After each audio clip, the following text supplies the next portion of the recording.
Good morning, ladies and gentlemen. My name is Russell Higgins and I'm the Chairman of Argo Investments Limited. On behalf of the Board of Directors, it's my pleasure to welcome you today to the 76th Annual General Meeting of the company, which will include a report on its operations and financial results for the year ended 30 June 2022. It's very pleasing to once again be able to meet in person here in Adelaide after a couple of years of interruptions caused by the COVID pandemic. It's pleasing to see the shareholders here in person, and to any visitors, welcome to you also. Before we begin the formalities, I'd like to inform you that today's meeting is being filmed and streamed live on the company's website for shareholders who are unable to attend. A recording of the meeting will also be available via our website later today. At this stage, can I please ask you to check that your mobile phones are turned to silent?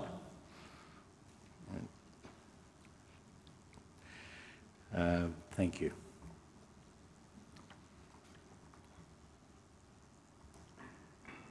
I have been informed by the Company Secretary that the meeting has been convened in accordance with the Corporations Act and the company's constitution. A quorum is present, and therefore I declare the meeting open. A disclaimer is displayed before you there now, and it's important to understand that the information presented today is general information only and is not a securities recommendation or statement of opinion intended to influence any person in making an investment decision. You should consider seeking independent professional advice before making any investment decision. I'm pleased to ask my fellow non-executive directors and our Managing Director and Company Secretary to introduce themselves here this morning. Good morning. My name is Anne Brennan. I was appointed to the board in 2011 and I chair the Audit and Risk Committee. I will be retiring from the company at the conclusion of this meeting after 11 years on the board. Good morning. My name is Leanne Buck. I was appointed to the board in July and I'm a member of the Audit and Risk Committee. I'm standing for election today, so you'll hear from me again later in the meeting. My name is Chris Cuff. I was appointed to the board in 2016. I'm also a member of the Audit and Risk Committee, and I'm also standing for re-election today, so you'll hear from me a little later. Good morning. My name is Roger Davis. I joined the board in 2012 and I am chair of the Remuneration Committee. Good morning. My name is Liz Lewin and I was appointed to the board in 2018 and I'm a member of the Remuneration Committee. Good morning, everyone. My name's Jason Beddoe. I'm the Managing Director of Argo Investments. I've been with the company for over 20 years and equally I'll be giving my address shortly. Good morning, my name's Tim Banks. I'm the Company Secretary. I've been with Argo bang on 15 years and I'm also the Chief Operating Officer. Thank you. So now we'll move on to meeting procedures. All resolutions at this AGM will be decided by poll. As chairman, I have called that poll. When registering your attendance today, you will have received either a green, pink or white admittance card. Shareholders or proxy holders representing shareholders were issued with a green admission card and are entitled to vote on the poll and ask questions at the meeting. On the reverse side of your green admission card is your voting paper and instructions. Only those shareholders with a green card have received a voting paper. This can be marked at the time we consider each resolution or at any other stage during the meeting. After the meeting, you can place your completed voting cards in one of the ballot boxes located at the exit doors. The results of the poll will be released by announcement to the ASX later today. The holders of pink cards are non-voting shareholders, such as a joint shareholder where the other joint holder holds the green voting card. The holders of pink cards do not vote on the poll but are entitled to ask questions at the meeting. All visitors were issued with white cards and are not entitled to vote or ask questions at the meeting, but you are very welcome. I report that the minutes of last year's annual general meeting were confirmed as a correct record at the subsequent meeting of directors. The notice of meeting for today's AGM has been circulated to shareholders, and I propose to take it as read. We now move on to other items of business. The first one is the consideration of the annual financial statements and reports. The audited financial statements of the company and reports of directors and the auditor for the year ended 30 June 2022 have been published and made available to shareholders. In the course of receiving and considering the financial reports, I'll now make some general comments about the year under review. This will be followed by an address by our Managing Director, Jason Beddow.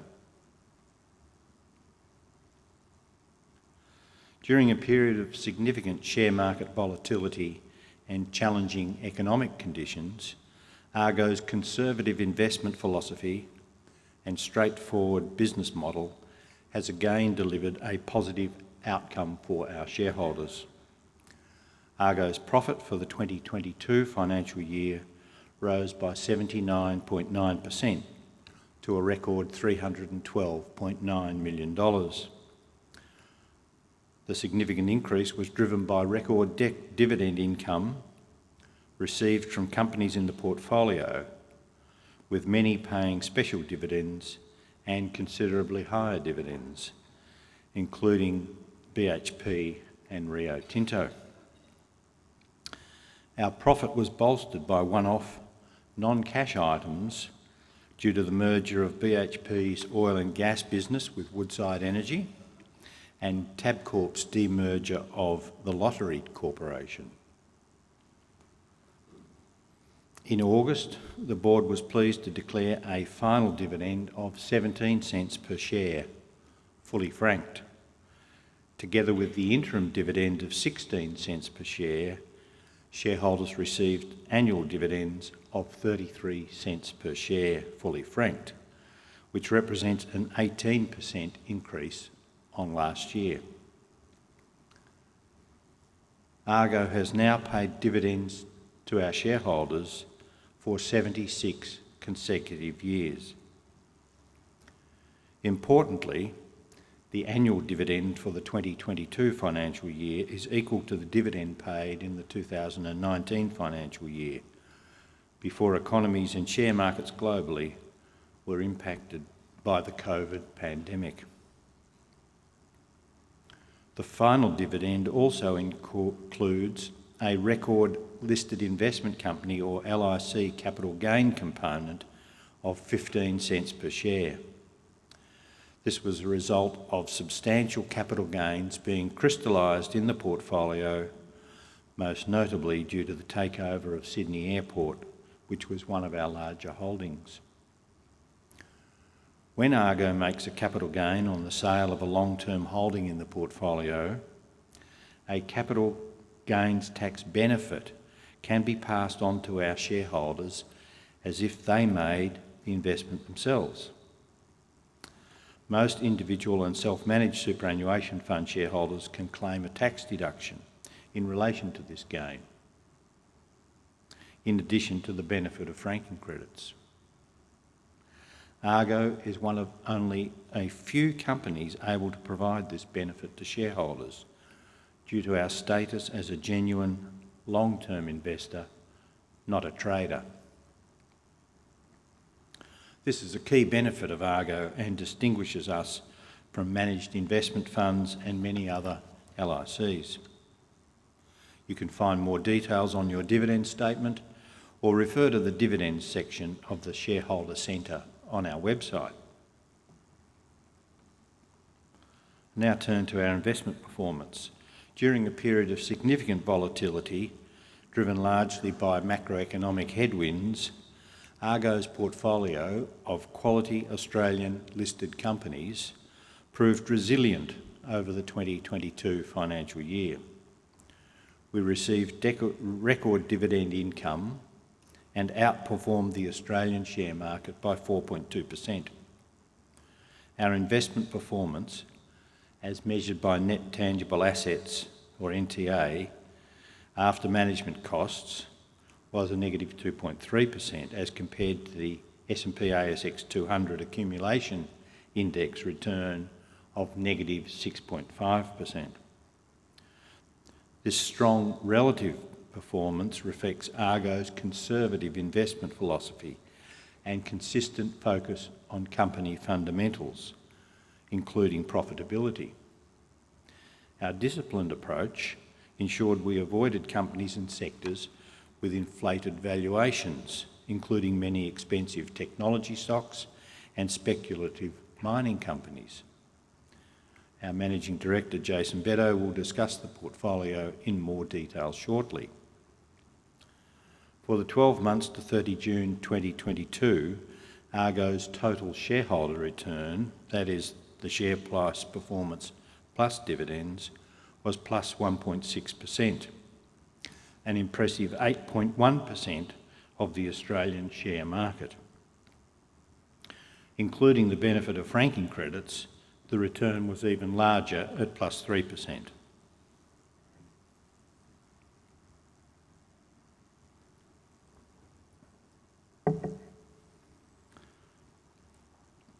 Argo Investments has a number of long-serving non-executive directors. As a consequence, we've developed a succession plan for the board of directors, designed to refresh the board whilst maintaining an appropriate mix of skills, experience and diversity. The retirements and new appointments will be staggered over time to ensure our long-serving non-executive directors are not all retiring simultaneously. On 30 June 2022, Mrs. Joycelyn Morton retired from the board after 10 years of service, including as a member of our Audit and Risk Committee. We're pleased that Joycelyn is here with us today.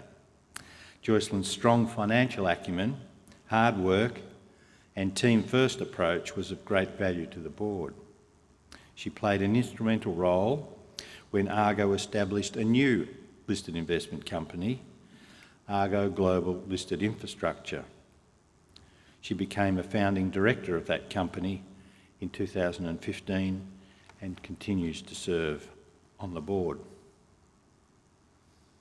Also, as announced last month, Ms. Anne Brennan retires from the company at the conclusion of today's meeting, after serving on the board for 11 years, including as chair of the Audit and Risk Committee. Anne has used her experience both in professional services and a variety of major corporations to make a significant contribution to the company during her time on the board. In addition, as chair of the Audit and Risk Committee, her diligence and rigour around financial reporting has been greatly appreciated. On behalf of the board, I'd like to take this opportunity to formally thank Joycelyn and Anne for their tireless dedication and valuable contributions to Argo Investments.